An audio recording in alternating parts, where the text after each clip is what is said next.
सारी नसीहत बहू के लिए, बेटी के लिए कोई नसीहत नहीं। बिटिया साल भर हो गया, कभी वक्त निकाल मिल जा हमें। तेरे बाबा कुछ दिनों से बहुत याद कर रहे हैं, तबीयत भी कुछ खराब है, हो सके तो आकर मिल जा। एक ही शहर में रहते हुए भी जल्दी मायके नहीं आती, तेरा चेहरा देखने को तरस जाते हैं हम। सुमन जी अपनी बेटी सुहानी से फ़ोन पर बात कर रही थी। जी मम्मी जी, पूछ कर कल ही आती हूँ। बाबा की ज़्यादा तो तबीयत खराब नहीं, ठीक है बाबा। आना तो मायके में मैं भी चाहती हूँ, पर मम्मी जी के व्यवहार के कारण हर बार चुप होकर रह जाती हूँ। सब समझती हूँ बिटिया, तभी तो तुझसे कोई शिकायत नहीं करती, पर इस बार बहुत मन हो रहा है तुझसे मिलने का, तभी तुझे कहा चल अब फ़ोन रखती हूँ, हो सके तो कल थोड़ी देर के लिए मिलने आ जाना। सुहानी फ़ोन रख जल्दी से घर के काम निपटाने लगी ताकि सास से पूछ मायके जा सके। सब काम निपटा सास के पास गई। मम्मी जी कल मायके हो आऊँ? बाबा की तबीयत कुछ सही नहीं। माँ का फ़ोन आया था, माँ बता रही थी बाबा बहुत याद करते हैं मुझे।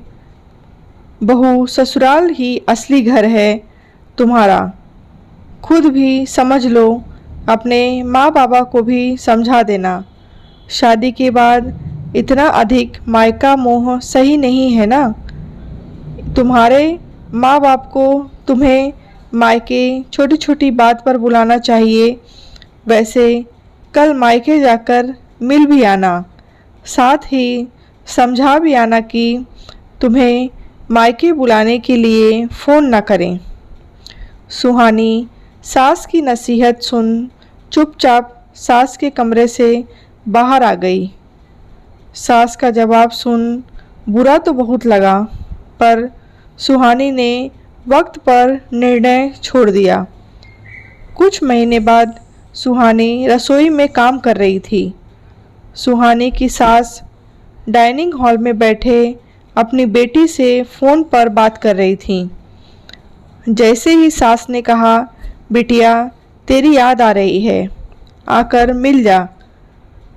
जैसे ही सुहानी ने सास के यह शब्द सुने तो सास की कुछ महीने पहले की नसीहत याद आ गई। तन मन में आग लग गई और रसोई से डाइनिंग रूम में आ सास से फ़ोन ले ननद से बोली, दीदी ससुराल आपका असली घर है, वहाँ की जिम्मेदारी निभाएं, हर महीने मायके ना आया करें, मायके का मोह कम करें।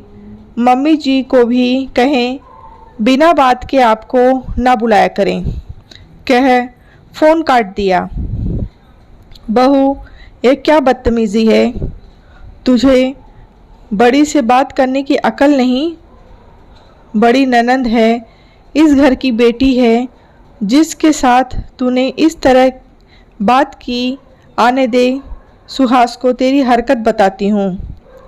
तेरी हिम्मत कैसे हुई? मम्मी जी सुहास जी को मैं बताऊंगी कि बहू बेटी में आप किस तरह फ़र्क करती हैं, कैसे अपने दोनों के लिए अलग असूल बनाए हैं।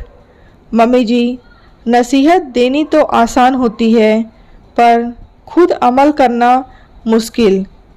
उस दिन मुझे नसीहत दे रही थी ससुराल को अपना घर समझें, मायके का मोह कम करूं। मेरे माँ बाबा मुझे फ़ोन कर मायके आने को ना कहें, मैं उनके लिए पराई हूँ। यह नसीहत आप पहले खुद पर लागू करें, फिर मुझे नसीहत दें। दीदी हर महीने आपसे मिलने आती हैं, फिर भी आप कुछ दिनों में ही बिना दीदी को देखे मिलने को तरस जाती हैं। उन्हें फ़ोन कर मिलने आने को कहती हैं। मैं तो साल बाद मायके जाती हूँ, बाबा की तबीयत सही नहीं थी, तभी माँ ने बुलाया था। तब आपने कितनी नसीहत दी थी, कितना कुछ सुना दिया था, फिर अब मैंने भी वही किया जो आपने किया था, तो बुरा क्यों लग रहा है?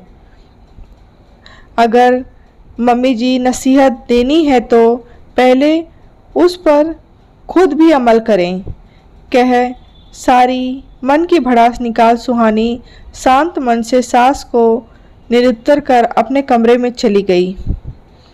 सखियों, अक्सर ऐसा ही होता है।